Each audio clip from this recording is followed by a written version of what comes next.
pembunuhan berencana yang dilakukan istilahnya inisial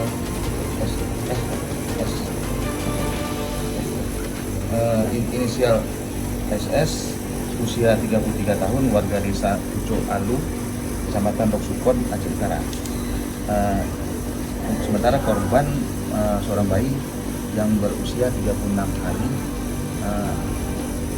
Status tersangka ini sebenarnya ayah dari kakek tiri dari korban. Jadi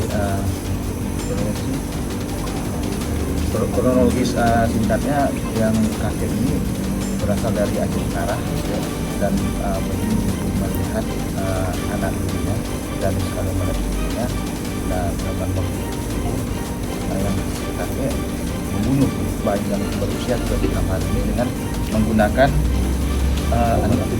anti mabuk.